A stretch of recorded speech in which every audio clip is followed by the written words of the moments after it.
श्री स्वामी समर्थ परब्रह्म भगवान श्री स्वामी समर्थ महाराज व श्री स्वामी समर्थ स्वरूप परमपूज्य गुरुमाऊली यांच्या चरणी त्रिवार मुद्रा। आज पुणे जिल्ह्यामध्ये 15 मे 2024 या दिवशी परब्रह्म भगवान श्री स्वामी समर्थ स्वरूप परमपूज्य गुरुमाऊलींचं आगमन व महासत्संग सोहळा संपन्न होते।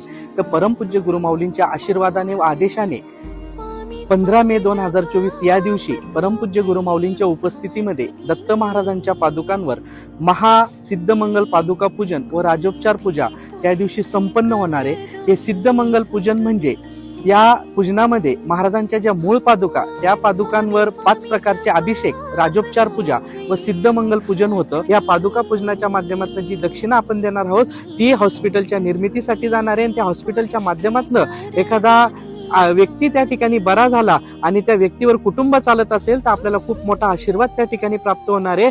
म्हणून सबसे बडा गुरु, गुरु से बडा गुरु का ध्यास। आणि आज गुरु माऊलींचा एकच ध्यास, तो म्हणजे सद्गुरु मोरेदादा चॅरिटेबल ट्रस्ट हॉस्पिटल। तर प्रत्येक सेवेकऱ्यांनी ह्या हॉस्पिटलसाठी आपलं योगदान सिद्धमंगल पादुका पूजनाच्या माध्यमातून द्यावं। गुरूंच्या चरणाला स्पर्श करण्यापेक्षा गुरूंच्या कार्याला हात लावणं ही सर्वात मोठी गुरुसेवा। श्री स्वामी समर्थ।